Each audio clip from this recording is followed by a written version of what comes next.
بسم اللہ الرحمن الرحیم۔ یہ ہمارا CSS اسلامک اسٹڈیز کا سلیبس ہے اور آج کے لیکچر میں ہم نے کرنا ہے گورننس اسٹرکچر ان اسلام، جس میں ہے شورا، legislation, sources of Islamic law. ہمارا لیکچر جو کہ اردو میں ہے اور تو اس لیے یہ والا ٹاپک ہے اسلامی نظام حکمرانی کا ڈھانچہ، شورا مقننہ اسلامی قانون کے ماخذ کون کون سے ہیں۔ ہم ان کو ڈیٹیل سے دیکھیں گے اور سمجھیں گے انشاءاللہ۔ تو سب سے پہلے دیکھتے ہیں کہ شورا کیا ہے۔ اصل میں اسلامی سیاست ہے ہی شورائیت، یعنی مشورے کی بنیاد پر ہے۔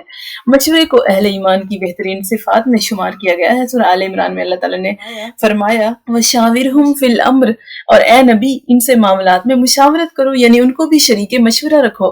اس بنا پر مشاورت اسلامی طرز زندگی کا ایک اہم ستون ہے اور مشورے کے بغیر اجتماعی کام چلانا صرف جاہلیت کا طریقہ ہے، بلکہ اللہ کے مقرر کیے ہوئے ضابطے کی صریح خلاف ورزی ہے۔ مشاورت کو اسلام میں کیوں اہمیت دی گئی، اس کی وجہ ہمارے سامنے یہ آتی ہے۔ پہلی وجہ تو یہ ہے کہ جس معاملے کا تعلق دو یا زائد آدمیوں کے مفاد سے ہو، اس میں کسی ایک شخص کا اپنی رائے سے فیصلہ کر ڈالنا اور دوسروں کو نظر انداز کر دینا زیادتی ہے۔ مشترک معاملات میں کسی کو بھی اپنی من مانی کرنے کا حق نہیں ہے، بلکہ انصاف کا تقاضا یہ ہے کہ ایک معاملہ جتنے لوگوں کے مفاد سے تعلق رکھتا ہو اس میں ان سب کی رائے لی جائے، اور اگر وہ کسی بہت بڑی تعداد سے متعلق ہو تو ان کے معتمد علیہ نمائندوں کو شریک مشورہ کیا جائے۔ دوسری وجہ یہ ہے کہ انسان مشترک معاملات میں اپنی من مانی چلانے کی کوشش یا تو اس لیے کرتا ہے کہ وہ اپنی ذاتی اغراض کے لیے دوسروں کا حق مارنا چاہتا ہے، یا پھر اس کی وجہ یہ ہوتی ہے کہ وہ اپنے آپ کو بڑی چیز اور دوسروں کو حقیر سمجھتا ہے۔ اخلاقی حیثیت سے یہ دونوں صفات یکساں بری ہیں اور مومن کے اندر ان میں سے کسی صفت کا شائبہ بھی نہیں پایا جا سکتا۔ مومن نہ تو خود غرض ہوتا ہے کہ دوسروں کے حقوق پر دست درازی کر کے خود ناجائز فائدہ اٹھائے، اور نہ ہی وہ متکبر اور خود پسند ہوتا ہے کہ اپنے آپ کو ہی عقل مند اور علیم و خبیر سمجھے۔ تیسری وجہ یہ ہے کہ جن معاملات کا تعلق دوسروں کے حقوق اور مفاد سے ہو ان میں فیصلہ کرنا ایک بہت بڑی ذمہ داری ہے۔ کوئی شخص جو اللہ سے ڈرتا ہے اور یہ جانتا ہے کہ اس کی کتنی سخت جواب دہی اپنے رب کے سامنے کرنی پڑے گی، کبھی بھی اس باری بوجھ کو اب تنہا اپنے سر لینے کی جرت نہیں کر سکتا۔ اس طرح کی جرتیں صرف وہی لوگ کرتے ہیں جو اللہ سے بے خوف اور آخرت سے بے فکر ہوتے ہیں۔ خدا ترس اور آخرت کی باز پرس کا احساس رکھنے والا آدمی تو لازماً یہ کوشش کرے گا کہ ایک مشترک معاملہ جن سے بھی متعلق ہو ان سب کو یا ان کے بھروسے کے نمائندوں کو فیصلہ کرنے میں شریک مشورہ کرے، تاکہ زیادہ صحیح اور بے لاگ اور انصاف پر مبنی فیصلہ کیا جا سکے۔ اگر نادانستہ کوئی غلطی ہو بھی جائے تو تنہا کسی ایک شخص پر اس کی ذمہ داری نہ آ پڑے۔ یہ تین وجوہ ایسی ہیں جن پر اگر آدمی غور کرے تو اس کی سمجھ میں یہ بات اچھی طرح آ سکتی ہے کہ اسلام جس اخلاق کی انسان کو تعلیم دیتا ہے، مشورہ اس کا لازمی تقاضا ہے، اور اس سے انحراف ایک بہت بڑی بد اخلاقی ہے جس کو اسلام کبھی اجازت نہیں دے سکتا۔ اسلامی طرز زندگی یہ چاہتا ہے کہ مشاورت کا ہر اصول ہر چھوٹے بڑے اجتماعی معاملے میں بیٹھا جائے۔ گھر کے معاملات ہوں تو ان میں میاں اور بیوی باہم مشورے سے کام کریں، اور جب بچے جوان ہو جائیں تو انہیں بھی شریک مشورہ کیا جائے۔ خاندان کے معاملات ہوں تو ان میں کنبے کے سب سے عاقل اور بالغ افراد کی رائے لی جائے۔ ایک قبیلے یا برادری یا بستی کے معاملات ہوں تو سب لوگوں کا شریک مشورہ ہونا ممکن نہ ہو، تو اس کا فیصلہ کوئی ایسی پنچایت یا مجلس کرے جس میں کسی متفق علیہ طریقے کے مطابق تمام متعلقہ لوگوں کے معتمد علیہ، یعنی جن پر ان کو اعتماد ہو، وہ نمائندے شریک ہوں۔ ایک پوری قوم کے معاملات ہوں تو ان کے چلانے کے لیے قوم کا سربراہ سب کی مرضی سے مقرر کیا جائے، اور وہ قومی معاملات کو ایسے صاحب رائے لوگوں کے مشورے سے چلائے جن کو قوم قابل اعتماد سمجھتی ہو، اور وہ اس وقت تک سربراہ رہے جب تک قوم اسے خود اپنا سربراہ بنائے رکھنا چاہتی ہے۔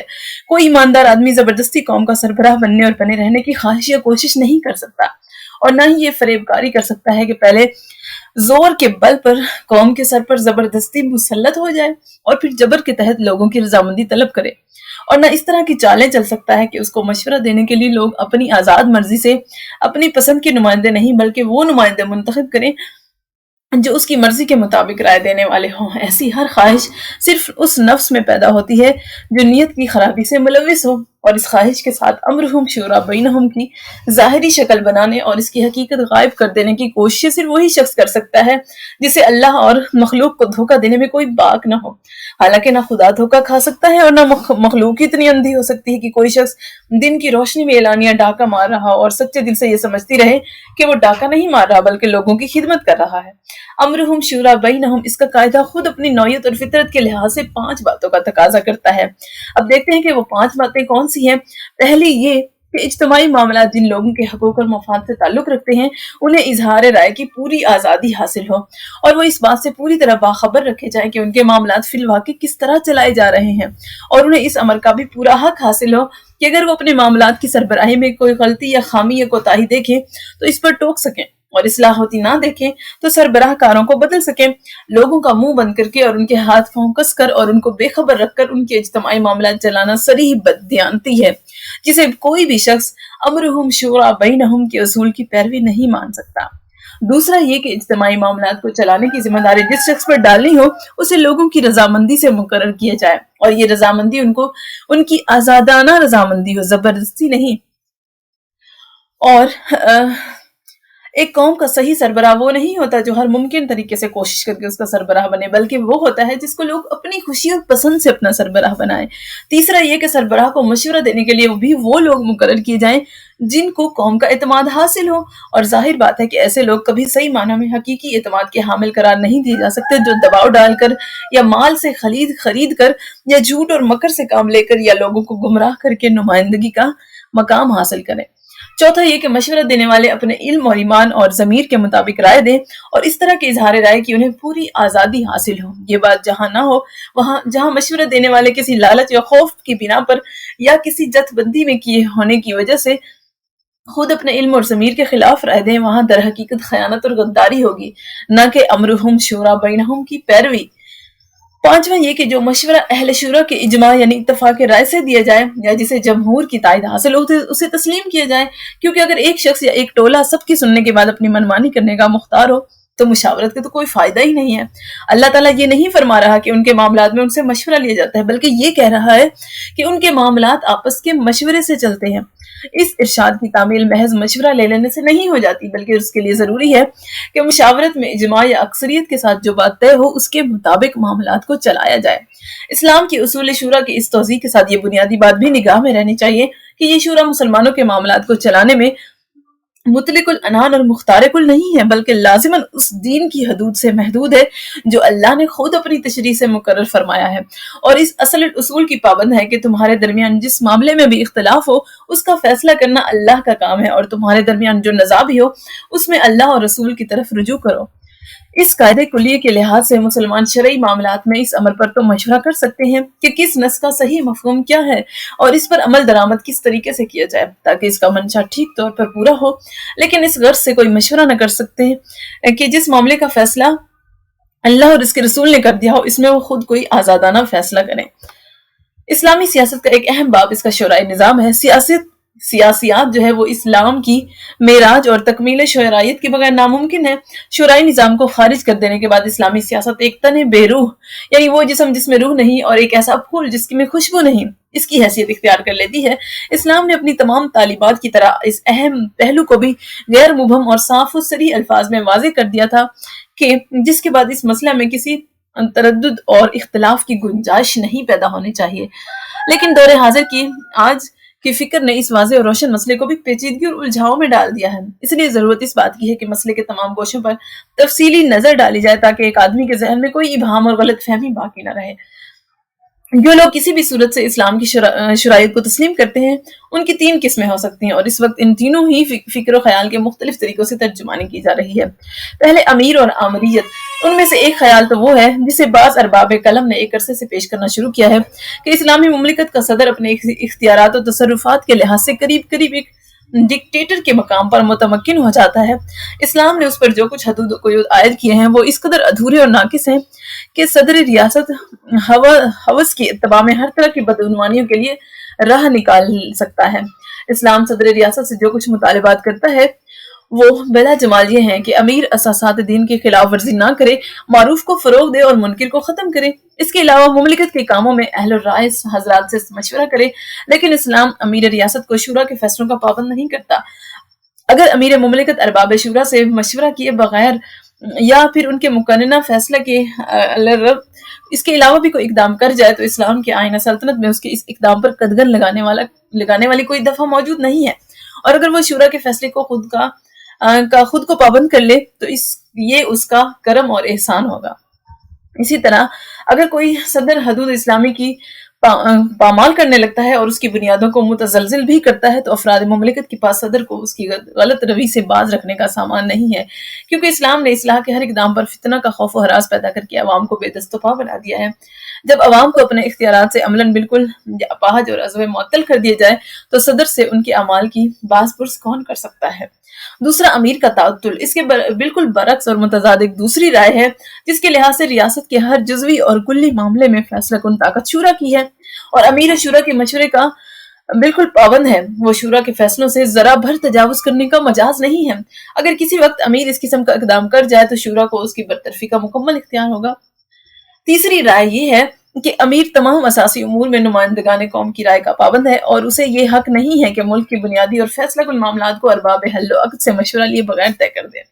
ان تمام معاملات میں جو ریاست کے اجتماعی مفاد پر اثر انداز ہو سکتے ہیں، قوم کے نمائندوں کا اعتماد حاصل کیے بغیر صدر ریاست قدم اٹھانے کا حق ہی نہیں رکھتا۔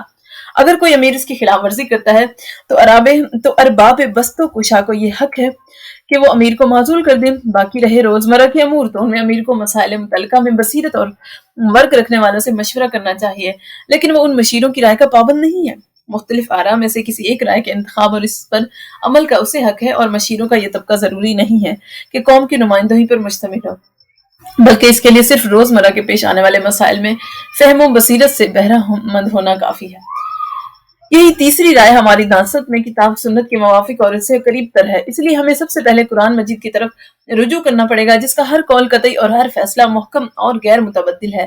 اس کے ساتھ شارح قرآن حضرت محمد صلی اللہ علیہ وسلم کی سنت کا مطالعہ بھی لازمی ہے کہ قرآن کی نصوص کی اس سے زیادہ سچی اور صحیح تعبیر ممکن ہی نہیں، اور یہی دو سرچشمے ہیں جو ہر اس شخص کی ہدایت کے ماخذ اور اس کے اختلافات کے حکم ہیں جو اللہ تعالیٰ کی ذات اور اس کی فرما روائی پر پکا یقین رکھتا ہے۔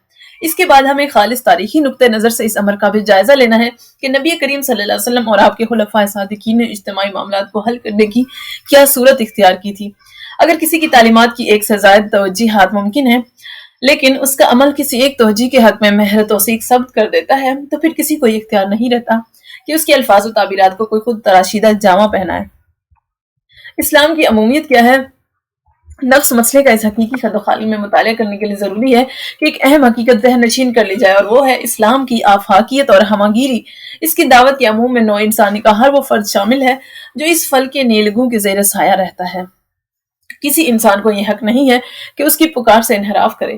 کائنات، ارض و سما جس قدر وسیع ہے، اسی قدر اسلام کی دعوت بھی وسیع ہے، کیونکہ یہ دعوت کسی خاص خاندان اور کسی مخصوص خطہ کی اصلاح و تربیت کے لیے نہیں شروع کی گئی، بلکہ کائنات کے خالق و مالک نے اپنے تمام بندوں کی فلاح و کامرانی اور نجات کا ذریعہ بنایا ہے۔ پس خدا کی قدرت اور اس کی حاکمیت جس قدر عام اور بے پایہ ہے، اسی قدر اس کا ناصل کردہ دین بھی وسیع اور پھیلا ہوا ہے۔ خدا کے سب سے آخری رسول محمد صلی اللہ علیہ وسلم کی زبان سے اس نے اعلان کیا تھا کہ قُلْ يَا أَيُّهَا النَّاسُ إِنِّي رَسُولُ اللَّهِ إِلَيْكُمْ جَمِيعًا الَّذِي لَهُ مُلْكُ السَّمَاوَاتِ وَالْأَرْضِ لَا إِلَٰهَ إِلَّا هُوَ يُحْيِي وَيُمِيتُ فَآمِنُوا بِاللَّهِ وَرَسُولِهِ النَّبِيِّ الْأُمِّيِّ الَّذِي يُؤْمِنُ بِاللَّهِ وَكَلِمَاتِهِ وَاتَّبِعُوهُ لَعَلَّكُمْ تَهْتَدُونَ۔ اے نبی تم کہہ دو کہ اے لوگو، یقیناً میں تم سب کی طرف اللہ کا رسول بنا کر بھیجا گیا ہوں۔ وہ اللہ جس کے لیے آسمانوں اور زمین کی بادشاہت ہے، سوائے اس کے کوئی معبود نہیں، وہ زندہ کرتا ہے اور مارتا ہے۔ بس تم ایمان لاؤ اور اللہ پر اور اس کے رسول پر جو نبی ہیں اور امی ہیں، اور جو ایمان رکھتا ہے اللہ پر اور اس کی باتوں پر، اور تم اس کی پیروی کرو تاکہ تم ہدایت پاؤ۔ اس کے ساتھ ساتھ وہ اپنے ماننے والوں سے یہ بھی مطالبہ کرتا ہے کہ انہوں نے جس دین کو اپنا دستور عمل اور ضابطہ حیات تسلیم کیا ہے، اسے زندگی کے تمام گوشوں میں نافذ کریں، مسائل حیات کے حل کے لیے سوائے اس کے کسی اور کی طرف نگاہ تک نہ اٹھائیں۔ یہی اس کے دین اور ایمان کا تقاضا ہے۔ اس کے خلاف جو بھی روش وہ اختیار کریں، مبنی پر نفاق یعنی منافقت ہوگی اور اسلام کے بالکل خلاف ہوگی۔ فرمایا انما كان قول المؤمنین اذا دعوا الى اللہ ورسولہ لیحکم بینہم ان يقولوا سمعنا واطعنا واولئک هم المفلحون ومن يطع اللہ ورسولہ ويخشى اللہ ويتقه فاولئک هم الفائزون۔ مومنین کو جب اللہ اور اس کے رسول کی طرف بلایا جاتا ہے تاکہ وہ ان کے درمیان فیصلہ کریں، تو ان کا کہنا بس یہی ہوتا ہے کہ ہم نے سنا اور اطاعت قبول کی، اور ایسے ہی لوگ کامیاب ہیں۔ اور جو شخص اللہ اور اس کے رسول کی اطاعت کرے اور اللہ سے ڈرے اور اس کا تقوی اختیار کرے، ایسے ہی لوگ کامیاب ہیں۔ اس تصور کا منطقی نتیجہ یہ ہے کہ اللہ اور اس کے رسول کی اطاعت کا کلاوہ جس نے بھی زیب گردن کر لیا ہو اس کا تعلق خدا اور رسول سے ہو جائے، خواہ وہ کسی بھی طبقے سے تعلق رکھتا ہو۔ یہاں نہ پنڈتوں کے کسی خاص گروہ کی اجارہ داری ہے، نہ کسی آمر کی آمریت عوام کی گردنوں میں اپنا آہنی پنجہ گاڑے ہوئے، بلکہ صرف ایک ہی حاکم کی حاکمیت ہے اور ایک ہی فرما روا کی فرما روائی جاری نافذ ہے۔ اس کے علاوہ جو بھی فرما روائی کسی خدا کے بندے پر نافذ کی جائے گی وہ ظلم و ستم پر مبنی ہوگی۔ بس یہاں فرما روائی اور حاکمیت اللہ تعالیٰ کے لیے ہی مخصوص ہے، اور عملاً وہ ہر اس شخص پر جاری ہوگی جو اللہ کو اپنا حاکم اعلیٰ تسلیم کرے، خواہ وہ امیر ہو یا غریب، عربی ہو یا اجمی، اس کا رنگ سرخ و سفید ہو یا سیاہ، وہ اپنے کھیت میں ہل جوتتا ہو یا تخت سلطنت پر جلوہ گر ہو، کیونکہ اللہ کی اطاعت ایک اصول اور ایک ضابطہ ہے، اور یہ بات آفتاب سے زیادہ روشن ہے کہ اصول کسی کی جاگیر نہیں ہوتے، ان پر کسی کی ٹھیکہ داری نہیں چلتی، بلکہ ہر شخص کے لیے ان کا دامن وسیع ہوتا ہے۔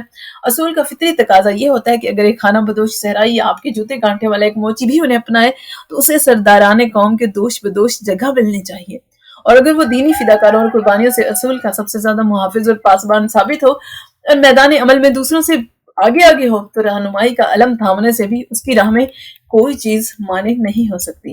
یہی حال اسلام کا ہے کہ وہ ایک ضابطۂ فکر و عمل ہے، لہٰذا اس کے ہر ماننے والے کا فرض ہے کہ وہ اپنی تمام توانائیوں کو اس کی پاسبانی اور سربلندی کے لیے وقف کر دے اور کسی شخص کو اس کے حصار میں رخنہ اندازی کرنے کا موقع نہ دے، خواہ اس راہ میں اپنی اس جان و مال سے دستبردار ہو جانا ہی کیوں نہ پڑے۔ یہ رخنہ اندازی چاہے عبادات اور اخلاق کے معاملے میں ہو یا سیاسیات اور معاملات میں، ہر قسم کی تحریف و تبدیل اور فساد و تغیر کی راہ روکنا ایک مسلمان کا فرض ہے، کیونکہ یہ مسلمان کا اپنا نظام حیات اور دستور العمل ہے۔ جس طرح کوئی شخص اپنی عزیز ترین متاع کی حفاظت کرتا ہے، اسی طرح ہر مسلمان کے لیے اپنے اس جوہر بے بہا کی حفاظت کرنا لازم ہے۔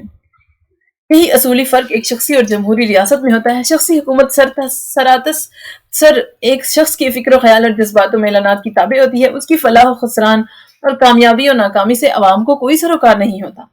اگر کسی نوع کا تعلق بھی ہوتا ہے تو وہ اسی حد تک ہوتا ہے جس حد تک ان کے مفادات اس کے ساتھ وابستہ ہیں۔ اس کے خلاف ایک اصولی اور عمومی ریاست میں ہر فرد اس سے براہ راست متعلق ہوتا ہے، اس کی کامیابی اور ناکامی کو اپنی کامیابی اور ناکامی سمجھتا ہے، اور اس کے فروغ اور سربلندی کی ہر سعی کو یعنی ہر کوشش کو اپنا فرض سمجھتا ہے، اور اس کے زوال اور تباہی کو کسی صورت دیکھ نہیں سکتا، اور ہر ظالم کے پنجے ظلم کو موڑ دینے کے لیے وہ آگے بڑھتا ہے۔ اس حقیقت کو بار بار آپ اپنے چشم حق بین کے روبرو لائیے اور غور کیجیے کہ اسلامی مملکت کس قدر جمہوری ہوگی، اس کے خطوط کار کس قدر عوامی ہوں گے۔ کیا ان بنیادوں پر تشکیل یافتہ اسٹیٹ میں آمریت اور استبداد کے لیے گنجائش نکل سکتی ہے؟ یہاں کا ادنا خادم امیر ریاست کے ایک عمل کے احتساب کا حقدار ہوگا، اور امیر ملک کے ایک باشندے کے روبرو جواب دہ ہوگا۔ اگر امیر کسی بھی معاملے میں زیادہ حق سے منحرف ہوگا تو قوم کا بچہ اس کا دامن پکڑ کر اسے پوچھ گچھ کر سکتا ہے۔ جہاں جناب کی چشم و آبرو حاکم نہیں ہوں گے، بلکہ یہاں خدائے ذوالجلال کی حاکمیت نافذ ہوگی، جس کے قائم و نافذ کرنے کا ہر پرستار حق کو ذمہ دار بنایا گیا ہے۔ وَكَذَلِكَ جَعَلْنَاكُمْ أُمَّةً وَسَطًا لِتَكُونُوا شُهَدَاءَ عَلَى النَّاسِ وَيَكُونَ الرَّسُولُ عَلَيْكُمْ شَهِيدًا۔ اس طرح ہم نے تمہیں درمیانی امت بنایا ہے تاکہ تم لوگوں پر گواہ بنو اور رسول تم پر گواہ بنے۔ جس طرح یہ امت اور اس کا ہر فرد ساری دنیا کے لیے مناد حق اور خدا کے دین کا شاہد و علمبردار ہے، بالکل اسی طرح حکومت کے قدم بھی راہ صدق و امانت سے لغزش کھانے لگے تو اس کو سنبھالنا امت کا فرض ہے۔ اجتماعی امور اور امت مسلمہ، چونکہ اسلامی ریاست ایک عمومی اور جمہوری ریاست ہوتی ہے جو خالق ارض و سما کے نازل کردہ دین کی بنیادوں پر استوار ہوتی ہے، اس لیے اجتماعی امور کے حل کرنے اور بنیادی معاملات کے فیصلے کا حق کسی خاص فرد کے حوالے کرنے کی بجائے ساری امت کے حوالے کیا گیا ہے۔ اسلامی سیاست کا یہ اصول اس کی ریڑھ کی ہڈی کی حیثیت رکھتا ہے، اس لیے اسے خاص اہمیت اور پوری شدت کے ساتھ پیش کیا گیا ہے۔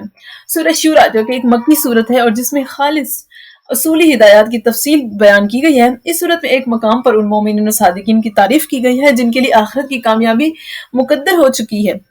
سلسلہ بیان میں فرمایا جا رہا ہے کہ وہ صادق الایمان اور اعلیٰ کردار سے آراستہ افراد ہیں جو اللہ کے رسول کی دعوت کو دل و جان سے قبول کرتے ہیں اور اپنی ساری توانائیوں کو اس کی پیروی میں لگا دیتے ہیں۔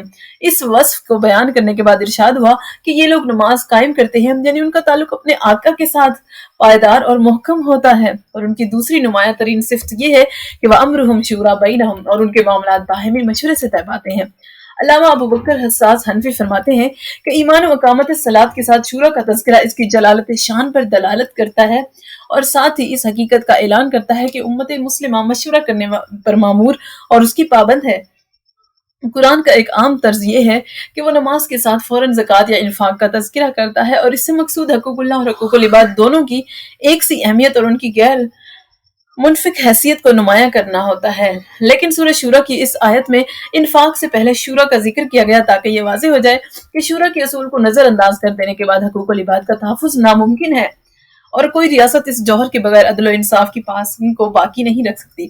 یہاں ایک اور حقیقت بھی ہے کہ حکم شورا کو جملہ اسمیہ کے ذریعے پیش کیا گیا تاکہ یہ معلوم ہو سکے کہ مومنین کا یہ وصف امتیازی ایک دائمی وصف ہے جو کسی بھی حال میں ان سے دور نہیں جا سکتا، اور وہ کسی بھی وقت ایسا معاملہ طے نہیں کر سکتے جس میں باہمی مشورہ نہ ہو۔ امام راضی اس آیت کی تفسیر میں لکھتے ہیں کہ صحابہ کے بارے میں بیان کیا جاتا ہے کہ جب ان کے روبرو کوئی معاملہ پیش ہوتا تو وہ جمع ہوتے اور مشورے کے ذریعے اسے طے کرتے۔ اللہ نے ان کی اس صفت کی تعریف کی کہ وہ کسی معاملے میں انفرادیت نہیں برتتے، بلکہ اس کے برعکس جب تک کسی معاملے پر ایک رائے نہیں ہو جاتے اقدام نہیں کرتے۔ احادیث ایک اور پہلو اس موقع پر ہمارے سامنے لاتی ہیں، وہ یہ ہے کہ دنیا میں جتنی تباہیاں اور ہلاکتیں پیدا ہوئی ہیں ان سب کا سرچشمہ خواہشات نفس اور اس کے سفلی جذبات کی پیروی ہے۔ جب کوئی فرد یا قوم نفس کی بندگی کو اپنا شعار بنا لیتی ہے تو اس کا تباہی اور بربادی سے ہمکنار ہونا ناگزیر ہے۔ لیکن جس قوم کے رگ و ریشے میں خدا کی غلامی اور خوف آخرت جاگزین ہو، اس کے بعض افراد اور بعض طبیعتوں کے بارے میں تو یہ اندیشہ کیا جا سکتا ہے کہ وہ صراط مستقیم سے منحرف ہو جائیں گے، لیکن پوری امت مسلمہ کے بارے میں یہ تصور نہیں کیا جا سکتا کہ کسی بھی وقت وہ مجموعی طور پر صداقت اور راستی کی راہ سے پلٹ جائے گی۔ نبی کریم صلی اللہ علیہ وسلم کا ارشاد ہے کہ میری امت کبھی ضلالت پر مجتمع نہیں ہو سکتی۔ امام شاطبی فرماتے ہیں کہ انفرادی رائے سے اجتماعی رائے جو باہمی مشورے سے طے پائی زیادہ نافع ہے، اس لیے ایک فرد کا جذبات اور خواہشات سے مغلوب ہو جانا ممکن ہے، لیکن کسی جماعت کا مبتلا ہوس ہو جانا ناممکن ہے۔ خصوصیت سے اعلیٰ مناصب اور شریعت کے بلندتر مراتب میں فرد کا ہوس سے محفوظ رہنا مشکل ترین ہے۔ ایک موقع پر آپ صلی اللہ علیہ وسلم نے فرمایا کہ قیامت تک میری امت میں ایک ایسا طبقہ ضرور رہے گا جو دین کو ہر طرح کی تحریف و تغیر سے محفوظ رکھے گا اور کسی فتنہ پرور کو فتنہ اندازی کا موقع نہ دے گا۔ ایک اور موقع پر آپ نے اسی طبقے کو حامی دین اور اس کا مددگار قرار دیا۔ یہ بخاری اور مسلم دونوں میں آیا ہے، اور اس قسم کی بہت ساری حدیثیں ہیں جن میں صاف صاف تصریح کی گئی ہے کہ کسی بھی دور میں امت مسلمہ کی دینی روح اس حد تک سرد نہیں پڑ جائے گی کہ پوری امت باطل کو انگیز کرنے لگے، بلکہ کوئی نہ کوئی طبقہ ایسا ضرور موجود ہوگا جو ہر طرح کی رخنہ اندازیوں اور فتنہ سامانیوں کے مقابلے میں سد راہ بنا رہے گا۔ ظاہر ہے کہ اس عوام کا کوئی گروہ یا جوہلا کی کوئی ٹول مراد نہیں ہو سکتی، بلکہ اس سے ایسا ہی طبقہ ہے جس میں دین کی فہم اور بصیرت ہو، جو دین کی دشمنوں کی چالوں سے بخوبی واقف ہو، جو باطل کے ہر روپ کو سمجھ سکتا ہو۔ یہیں سے یہ بات سمجھ آتی ہے کہ اسلام نے حکومت و تنقید کا حق کیوں ساری امت کے حوالے کیا۔ اس کی یہی وجہ ہے کہ اسلام کے ماننے والوں میں کسی ایک فرد یا کسی ایک جماعت کا راہ ثواب سے ہٹ جانا بہت ممکن ہے، لیکن پوری امت باطل پرست ہو جائے یہ ناممکن ہے۔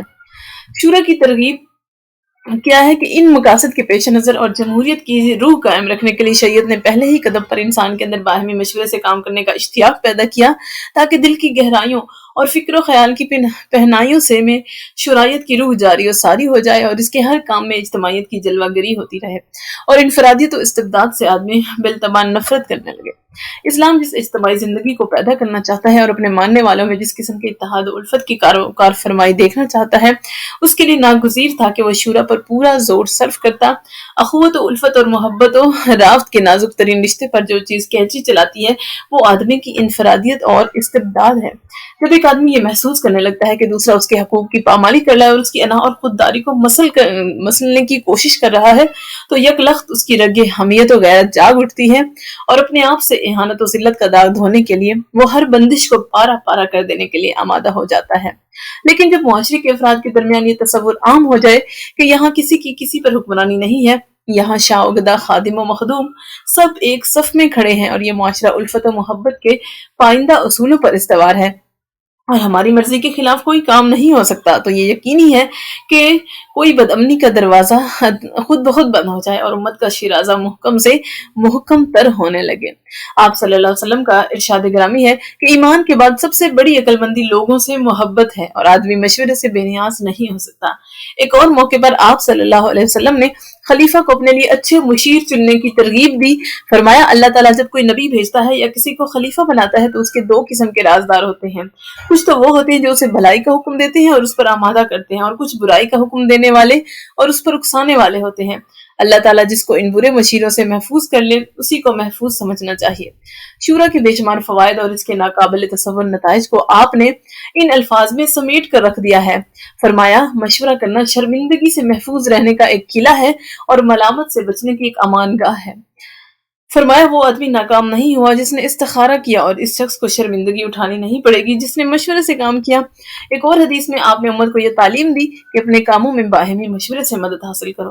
امام ابو داؤد نے اپنی مراسیل میں روایت کی ہے کہ ایک شخص نے آپ صلی اللہ علیہ وسلم سے پوچھا کہ حزم یعنی احتیاط اور مضبوطی کار کسے کہتے ہیں؟ آپ نے جواب دیا کہ تم صاحب رائے سے مشورہ کرو اور اس کے مشورے کی پابندی کرو۔ حضرت عمر شورا کے ذریعے طے کردہ معاملات کے استحکام اور استواری کا ذکر اس طرح کرتے ہیں کہ ایک شخص کی رائے اکہرے اور کچے دھاگے کی سی ہے۔ جب دو رائیں کسی مسئلے پر جمع ہو جاتی ہے تو ان کی نوعیت دو مضبوط دھاگوں کی سی ہو جاتی ہے۔ جب کسی معاملے میں تین رائے متفق ہو جاتی ہیں تو وہ ناقابل شکست ہو جاتی ہے۔ حضرت عمر کا ایک اور ارشاد ہے کہ دنیا میں تین قسم کے لوگ ہوتے ہیں جن کے کام کرنے کے ڈھنگ بھی جدا جدا ہوتے ہیں۔ ایک تو وہ شخص جو معاملات کا اپنے جیسی کچھ رائے ہوتی ہے اس کے مطابق فیصلہ کر بیٹھتا ہے۔ دوسرا وہ شخص جو مشکلات میں مشورہ کرتا ہے اور اہل رائے کے مشورے کے مطابق عمل کرتا ہے۔ تیسرا وہ شخص جو مشکلات میں حیران و سرگرداں رہتا ہے کہ نہ تو سیدھے طریقے پر اپنے معاملے کو حل کر سکتا ہے نہ کسی کی بات مان کر اس پر عمل کرتا ہے۔ ان میں سے کسی کا عمل درستی پر ہے یہ از خود واضح ہے۔ حضرت علی کا ایک قول ہے کہ مشورہ آدمی کا بہترین معاون ہے، بری ہے وہ طاقت جس سے آدمی استبداد پر اتر آئے۔ حضرت علی کا ہی ایک دوسرا قول ہے کہ باہمی مشورے سے کام کرنا ہی اصل ہدایت ہے۔ وہ شخص خطرات میں گر گیا جس نے اپنی رائے کے ساتھ انفرادیت اختیار کی۔ حضرت عمر بن عبدالعزیز کا ارشاد ہے کہ ایک دوسرے سے مشورہ کرنا اور آپس میں علمی مذاکرہ کرنا خیر و برکت کی کلید اور حمیت کے دروازے ہیں، کیونکہ ان دونوں کے اختیار کرنے کے بعد کسی رائے کے بھٹک جانے اور حزم و احتیاط کے ہاتھ سے نکل جانے کا اندیشہ نہیں ہے۔ امام حسن بصری فرماتے ہیں کہ قسم بخدا کوئی قوم آپس میں مشورہ کرتی ہے تو پیش آمدہ مسائل میں راہ ثواب پا لیتی ہے، یعنی مسائل کا حل پا لیتی ہے۔ شورا کی قانونی حیثیت کیا ہے کہ ایک مومن والہانہ طور پر اپنے اجتماعی معاملات کو باہمی مشورے کے ذریعے سر انجام دیتا ہے اور انفرادیت کی لعنت سے مکمل طور پر دور رہتا ہے۔ لیکن شریعت نے صرف اسی پر اکتفا نہیں کیا بلکہ اس کے قانونی گوشوں کو بھی بغیر کسی شک کے دنیا کے سامنے رکھ دیا۔ اب ایک آنکھ رکھنے والا شخص اسلام کی ان آفتاب سے زیادہ واضح تصریحات کا انکار نہیں کر سکتا الا یہ کہ کوئی اپنی آنکھیں ہی بند کر لے۔ شورائے نظام کی قانونی حیثیت کو سمجھنے کے لیے ضروری ہے کہ آپ اس تشریح کو دوبارہ سمجھ لیں جو آیت شورا کے تحت کی گئی ہے۔ اس آیت نے دو ٹوک فیصلہ کر دیا ہے کہ امت اپنے معاملات کا فیصلہ باہمی مشورے کے ذریعے طے کرے گی۔ ہمارے علم میں کتاب و سنت میں کوئی ایسی تصریح نہیں ملتی ہم اس حکم صریح کی ناسخ قرار دیں، بلکہ نبی کریم صلی اللہ علیہ وسلم اور صحابہ کرام کی تعلیمات اور سیرت اس اجمال کی تفصیل دکھائی دیتی ہے۔ خلیفہ اول حضرت ابوبکر صدیق نے اپنے پہلے خطبے میں اعلان کیا تھا کہ جب تم مجھے دیکھو کہ میں سیدھے راستے پر چل رہا ہوں تو میری اتباع کرو، اور اگر میں راہ راست سے ہٹ جاؤں تو مجھے ٹھیک کر دو۔ اس سے مسئلے کی تمام الجھنیں صاف ہو گئی اور یہ بات از خود واضح ہو گئی کہ اسلام کی نگاہ میں اصل قوت عوام کے ہاتھ میں ہے۔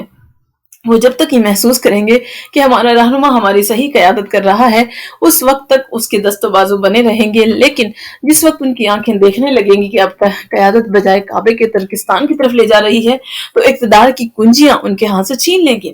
یہ تصریح صرف حضرت ابوبکر صدیق نے نہیں کی بلکہ اس کے ہم معنی بیانات تمام خلفائے راشدین نے بیان کیے تھے۔ شورا کا دوسرا حکم سورہ آل عمران میں نازل ہوا جو مدینہ منورہ میں جنگ احد کے بعد اتری تھی۔ اس آیت کو پوری اہمیت کو جاننے کے لیے ضروری ہے کہ نزول آیت کا پس منظر سامنے آ جائے۔ تو جنگ احد کے سلسلے میں نبی کریم صلی اللہ علیہ وسلم کی رائے مدینہ میں رہ کر ہی دشمن سے مقابلہ کرنے کی تھی، لیکن جمہور صحابہ خارج مدینہ میدان کارزار میں مشرکین سے جنگ کرنا چاہتے تھے۔ آپ نے حکم قرآنی کے مطابق جمہور کی رائے پر عمل کیا اور مدینہ سے میدان جنگ کی طرف نکل پڑے۔ اس کے بعد میدان احد میں گھمسان کا رن پڑا اور علم فتح نصرت حق پرستوں کے ہاتھ میں رہا۔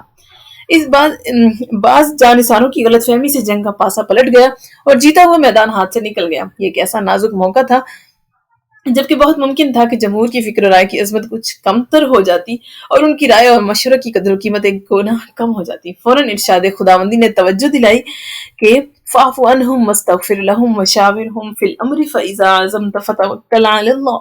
اے نبی پس انہیں معاف کیجیے اور ان کے لیے اللہ سے مغفرت طلب کیجیے اور ان سے معاملات میں مشورہ کرتے رہیے، اور جب آپ مشورہ کے بعد کسی کام کا عزم کر لیں تو خدا پر توکل فرمائیے اور اقدام فرمائیے۔ اس آیت نے بتایا کہ جمہور نے غلطی کی ہے، لیکن ضروری نہیں کہ ہمیشہ ان کی رائے غلطی پر ہی ہو۔ جمہور امت اور ریاست کا سرمایہ اور جان ہے، انہیں نظر انداز کر کے کوئی قدم نہیں اٹھایا جا سکتا۔ اگر کسی فرد نے استبداد سے کام لیا اور اس کے نتیجے میں ساری امت کو مصیبت اٹھانا پڑی تو یہ اس کے لیے ناقابل برداشت ہوگی، لیکن امت کا فیصلہ اگر غلط بھی نکلے تو اس کے لیے قابل برداشت ہوتا ہے، اور ایسا کبھی کبھار ہی ہوتا ہے کہ ساری قوم غلط راہ کا تعین کرے۔ اس آیت کے مخاطب براہ راست آپ صلی اللہ علیہ وسلم ہے۔ ظاہر ہے کہ آپ کی قلب و روح پر ہر آن غیب کا فیضان ہوتا رہتا ہے، اس کے بارے میں یہ تصور بھی نہیں کیا جا سکتا کہ وہ کسی بھی وقت راہ راست سے نعوذ باللہ منحرف ہو سکتا ہے۔ اسی طرح دنیا کے معاملات میں بھی بیشتر مواقع پر آسمانی ہدایت جادہ و ثواب کی طرف رہنمائی کرتی رہی ہے، اور زندگی کے نشیب و فراز میں کامیابی و ناکامی کی گر بتاتی رہی۔ جہاں تک فکر انسانی کی رسائی ممکن نہیں، لیکن اس کے باوجود کیونکہ نبی کی ذات ایک قابل تقلید اسوہ اور واجب الاتباع رہنما کے مقام پر فائز ہوتی ہے، اس لیے حکم شورا کی طرف دوبارہ توجہ دلائی گئی تاکہ آپ کے جانشین کسی بھی حال میں اس حکم قطعی کو نظر انداز نہ کرنے پائیں۔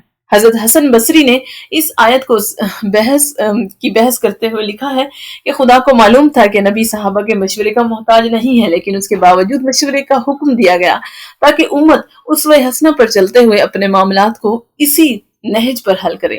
قرآن کے مشہور قانون دان امام ابو بکر حساس حنفی کو اس رائے سے اختلاف ہے، وہ آپ کے حق میں بھی اس حکم کو واجب مانتے ہیں، چنانچہ وہ لکھتے ہیں کہ یہ بات صحیح نہیں ہے کہ آپ کو صحابہ سے مشورہ کرنے کا حکم محض تثبیت و نفوس یا صحابہ کے مراتب کو بلند کرنے یا سنت مشاورت قائم کرنے کے لیے دیا گیا ہو، کیونکہ اگر صحابہ کو یہ بات معلوم ہوتی کہ مشورہ طلب معاملات میں اپنی بساط بھر کوشش کرنے کے باوجود ان کے مشورے کو شرف قبولیت نہیں عطا کیا جائے گا اور ان کے مشوروں کے مطابق عمل درآمد نہیں ہوگا تو اس میں ان کو رفع شان تو کیا ہوتی، اس طرز عمل سے الٹا سخت متوحش ہوتے اور یہ سمجھنے پر مجبور ہوتے کہ ہمارے مشوروں کی کوئی قدر و قیمت نہیں ہے، اور یہ بات ان کی ذلت کا باعث بنتی۔ علامہ سید محمود آلوسی بغدادی کو امام ابو بکر حنفی کے طرز استدلال سے اختلاف ہے، لیکن اس کے باوجود وہ لکھتے ہیں کہ اگر مشورے کا مقصد ارباب شورا کی آراء سے فائدہ اٹھانے کی بجائے محض دلجوئی ہوتا تو ہر کس و ناقص سے مشورہ لیا جا سکتا تھا، خواہ وہ صاحب رائے ہو یا نہ ہو، حالانکہ آپ نے ہمیشہ اہل رائے سے ہی مشورہ فرمایا تھا۔ بہرحال آپ کے حق میں اس مشورے کی جو بھی حیثیت ہو، امت پر اس حکم کے واجب ہونے سے کوئی بھی شخص انکار نہیں کر سکتا۔ علامہ ابو حبان اندلسی اس حکم کا منشا واضح کرتے ہوئے لکھتے ہیں کہ بعد کے لوگوں کے لیے مشاورت کو قانونی حیثیت دے دینا اور اہل رائے کی آراء سے مستفید ہونا ہے۔ آگے چل کر مزید لکھتے ہیں کہ اس آیت میں مشورہ کرنے اور ان معاملات کو سربستہ رکھنے اور ان پر ہر پہلو سے غور و فکر کا حکم دیا گیا ہے، اور ساتھ ہی اس عمل کی تصریح کر دی گئی ہے کہ مشاورت شریعت میں مطلوب ہے، اور یہ حکم بعض سرداران عرب کی مستبدانہ روش کے بالکل برعکس ہے کہ وہ معاملات کے نشیب و فراز پر غور و فکر اور مشورہ کیے بغیر ہی حکم نافذ کریں۔ اسلامی تمدن کا مشہور مورخ محمد بن طباطبائی کہتا ہے کہ ہمارے نزدیک اس آیت کی صحیح توجیہ اور حقیقت سے قریب تر رائے یہ ہے کہ آپ کو یہ حکم اس لیے دیا گیا تاکہ امت آپ کے اقتدار میں شورا کی پابندی کر سکے۔ آپ کی اقتداء میں حکم شورا اور آپ کی تعلیمات۔ تو اس آیت کے بحث کے بعد آج ہم قرآن حکیم کے اشارے یعنی آپ صلی اللہ علیہ وسلم کی جو ہدایات ہیں ان پر ایک اچھی طرح نظر ڈالتے ہیں۔ زندگی کے تمام معاملات میں احادیث نبوی ایک بنیادی ضابطے کے طور پر ہمارے سامنے آتی ہیں۔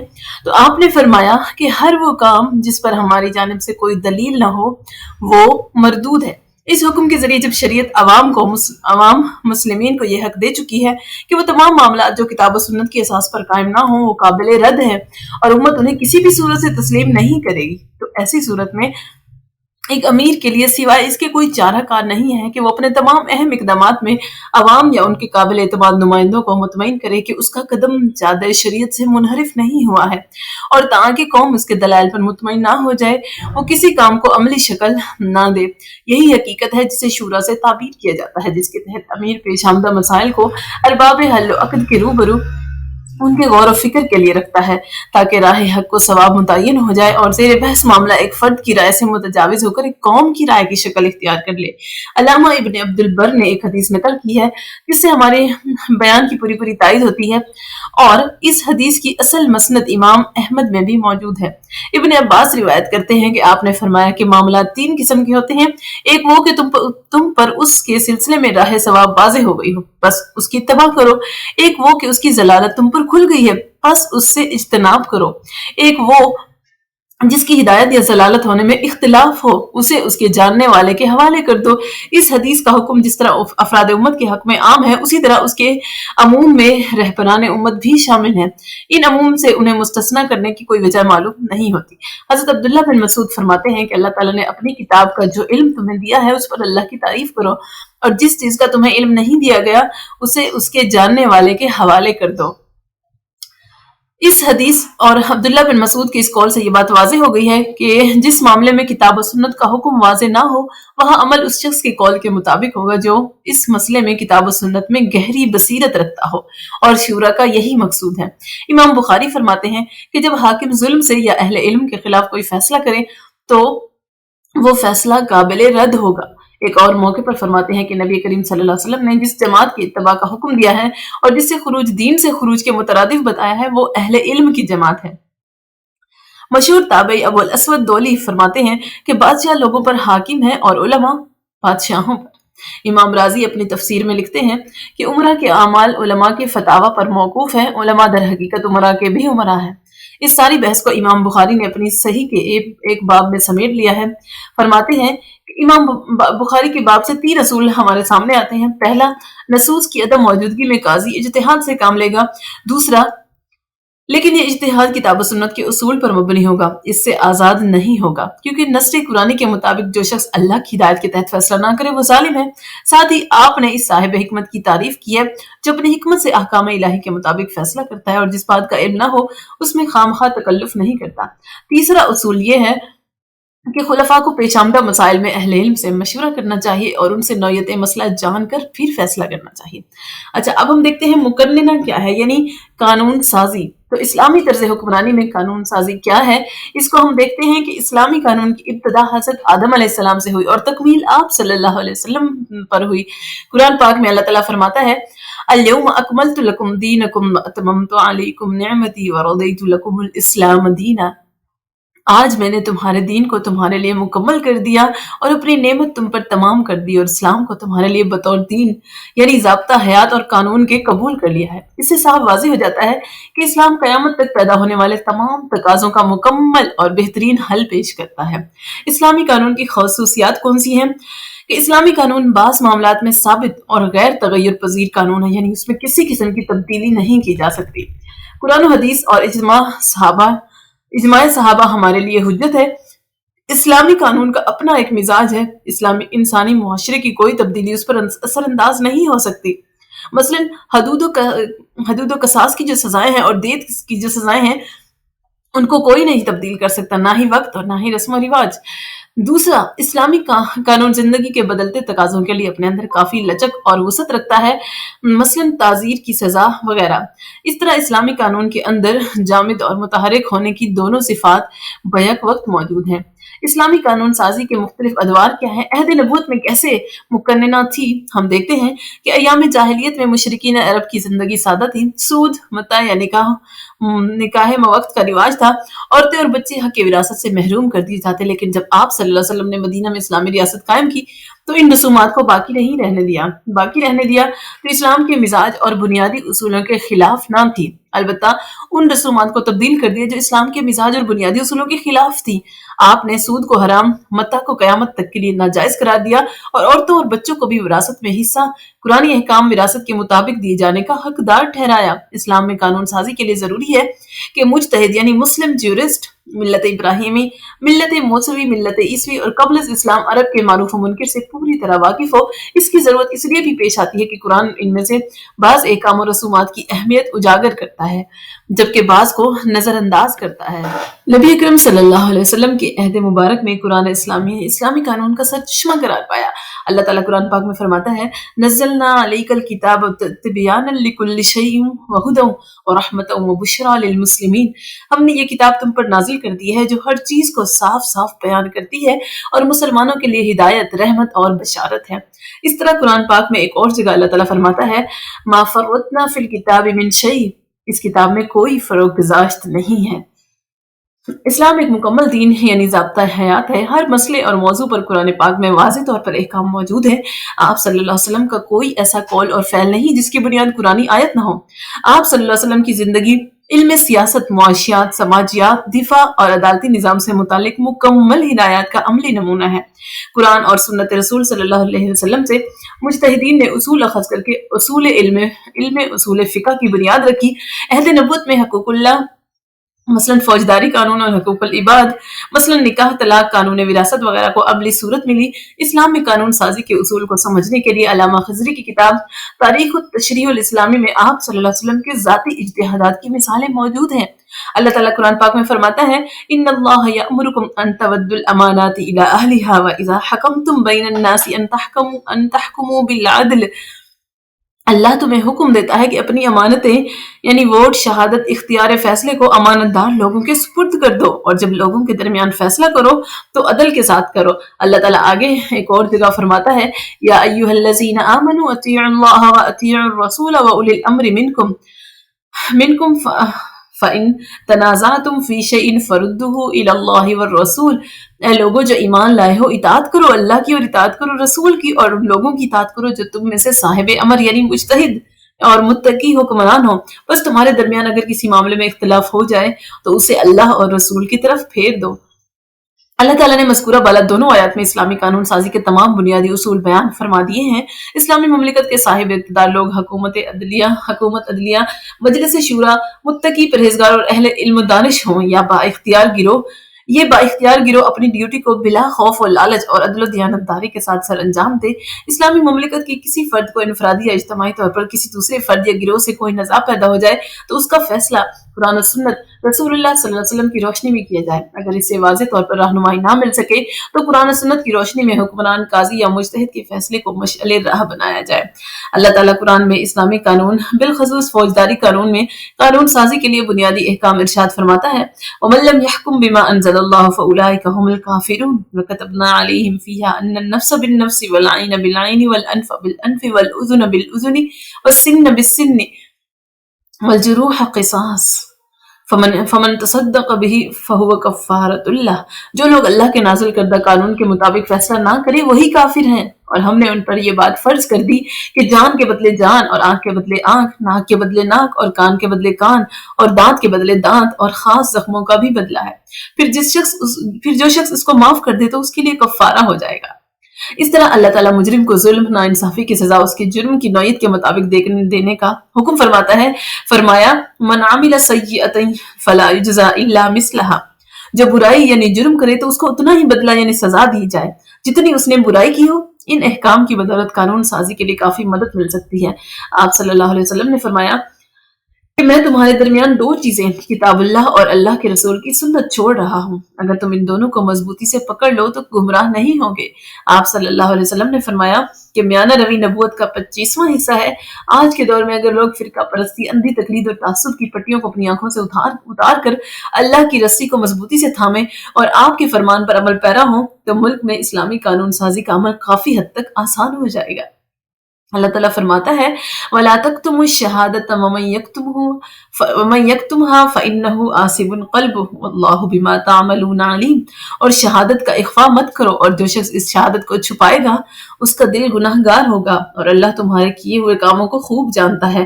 آپ صلی اللہ علیہ وسلم نے سنی سنائی گواہی سے منع فرمایا ہے۔ فرمایا جب تو کسی امر کو مثل سورج واضح طور پر دیکھے تو پھر گواہی دے ورنہ گواہی سے پیچھے ہٹ جا، یعنی جس چیز کے بارے میں پکا یقین ہو اسی کی گواہی دو۔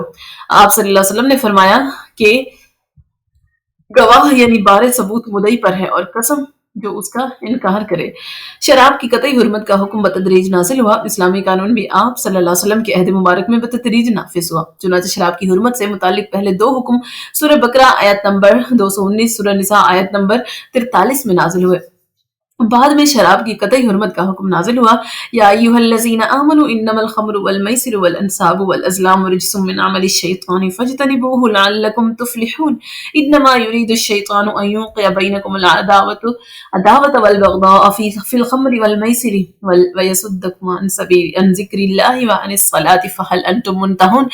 اے لوگو جو ایمان لائے ہو، تحقیق شراب اور جوا اور یہ بت پرستی اور فال کے تیر سب گندے شیطانی کام ہیں، ان سے بچو تاکہ تم فلاح پا جاؤ۔ شیطان تو شراب اور جوئے کے ذریعے تمہارے درمیان عداوت اور بغض ڈالنا چاہتا ہے اور تمہیں اللہ کی یاد اور نماز سے روک دینا چاہتا ہے۔ بس کیا تم ان چیزوں سے باز آؤ گے؟ آپ صلی اللہ علیہ وسلم نے شراب کے حرام ہونے کی علت یہ نشہ بیان فرمائی۔ لہٰذا جو چیز بھی نشہ پیدا کرے، چاہے اس کا حکم قرآن و حدیث میں آیا یا نہیں، خواہ وہ نشہ پیدا کرنے والی چیز آپ صلی اللہ علیہ وسلم کے دور میں نہ بھی پائی جاتی ہو، تب بھی نشہ کی علت کے بدولت آج کے دور میں حرام ہے۔ آپ صلی اللہ علیہ وسلم نے فرمایا، حضرت عائشہ سے روایت ہے کہ میں نے اللہ کے رسول سے شہد سے بنائی ہوئی شراب کے بارے میں پوچھا تو آپ نے فرمایا، ہر وہ مشروب جو نشہ دے وہ حرام ہے۔ اللہ تعالیٰ فرماتا ہے، یا ایھا الذین آمنوا ان تداینتم بدین الی اجل مسمی فاکتبوہ ولیکتب بینکم کاتب بالعدل واستشہدوا شہیدین من رجالکم فإن لم یکونا رجلین فرجل وامرأتان۔ اے لوگوں جو ایمان لائے ہو، جب تم آپس میں کسی مقررہ مدت کے لیے قرض کا لین دین کرو تو اسے لکھ لیا کرو۔ ایک شخص فریقین کے درمیان انصاف کے ساتھ دستاویز تحریر کرے، تم اپنے مردوں میں سے 2 گواہ بنا لو، اگر 2 مرد نہ مل سکیں تو 1 مرد اور 2 عورتیں گواہ بنا لو۔ امام ظاہری سے مروی ہے کہ یہی سنت رسول اللہ صلی اللہ علیہ وسلم اور آپ کے دونوں خلفاء حضرت ابوبکر اور حضرت عمر سے چلی آ رہی ہے کہ حدود کے مقدمات میں عورتوں کی شہادت جائز نہیں۔ عورتوں اور مردوں کے دائرہ کار الگ الگ ہونے کی وجہ سے اسلام بلا ضرورت عورت کو غیر مردوں کے ہجوم میں جانے سے روکتا ہے۔ البتہ عورتوں کے خفیہ امور جن کو مرد بالعموم نہیں دیکھ سکتے، وہاں حضور اکرم صلی اللہ علیہ وسلم نے ایک عورت کی شہادت کو ثبوت کے لیے کافی قرار دیا ہے۔ موجودہ ریاست کے دستور، ضابطۂ فوجداری، ضابطۂ دیوانی، قانون شہادت اور تعزیرات پاکستان کو اسلامی قانون کے مطابق ڈھالنے کے لیے تمام ضروری مواد کتاب اللہ اور سنت رسول اللہ سے بآسانی مل سکتا ہے۔